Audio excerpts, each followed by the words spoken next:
I'm in the city of Vallejo, which has a high crime rate, and I'm also in the bad part of town. I'm about to encounter a gas station scammer, but I don't fall for it. As an aside, there's this rude Tesla driver taking up this gas pump space. And by the way, I came to this gas station being completely aware of my surroundings. I saw him appear right away. After I show you this encounter, I'll explain all the clues that add up to this being a scam.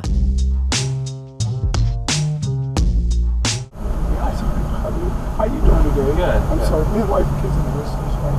We got 3 babies and they got us a phone call. Oh. Sorry, I feel like very unfortunate. Like, this is a man even asking you.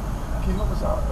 Any change gallon worth of gas or whatever? So he's talking to me as I'm trying to get this gas pump to work, and it turns out to be broken. Just trying to get back to Sacramento. He's saying he has an old station wagon with a wife and 3 kids waiting in it, and that he needs cash for just 1 gallon of gas to get to Sacramento. I have no cash. Do you have any change?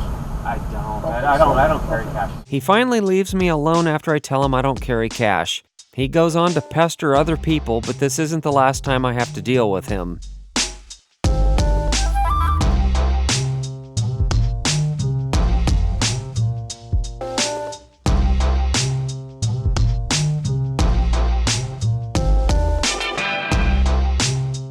I had to move to another gas pump because the first one wasn't working, and none of the gas pumps have tap to pay here. You have to physically insert your card into these janky credit card modules, and being in a bad part of town, I inspected it to make sure there wasn't a skimmer installed on the credit card module before inserting my credit card into it. So far, so good. This pump actually functions, and as soon as I start pumping, here he comes a second time toward me.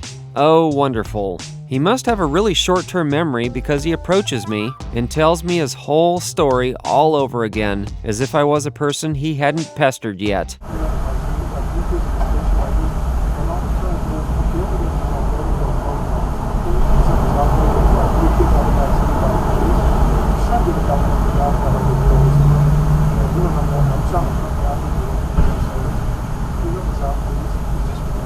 How much you need, a gallon?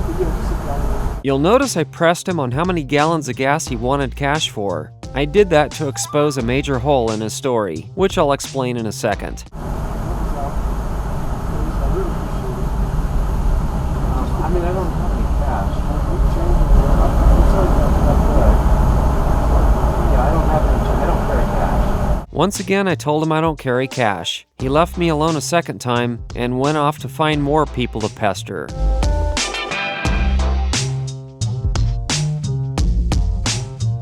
As soon as I finish pumping gas, he looks over at me and starts walking toward me a third time, so I get in my car really quickly to leave because I'm so over being pestered. He sees me leaving and stops walking toward me, and off I go. But you're probably wondering how I knew this guy was a scammer. Let's talk about that and break this down. Look at where he's coming from here. He appeared from behind the car wash building where there's a weed-covered berm and a grove of trees where homeless people hang out. It's not a logical place to come from if you're an average Joe who simply ran out of fuel. Secondly, his story doesn't add up. He said he has an old station wagon and needed cash for 1 gallon of fuel to get to Sacramento. Sacramento is 55 miles from Vallejo. 1 gallon of gas will only get someone in an old station wagon halfway to Sacramento if they're lucky. Thirdly, you'll notice he asked for cash for gas, not gas itself. If he truly was almost out of gas, he would have asked if he could pull his station wagon over to the gas pump. But there wasn't even any station wagon anywhere to be seen. I looked around and even checked my dashcam footage carefully, and there was no station wagon. Another thing is that he mentioned kids and a wife in his story. Scammers will almost always use kids or some appeal to emotion in a fabricated story to tug at your heartstrings as a form of emotional manipulation to evoke sympathy in their victims, in hopes that you'll feel bad for them and hand over your money. Don't fall for it.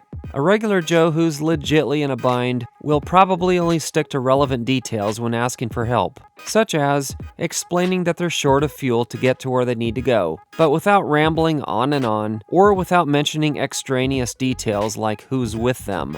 But even then, they still may be scamming you, and you need to trust your gut instincts and read the person very carefully. But it's more likely they're scamming you if they tell you a sob story and ramble. This is a common scam in high crime areas. And lastly, his whole presentation seemed very scripted and rehearsed.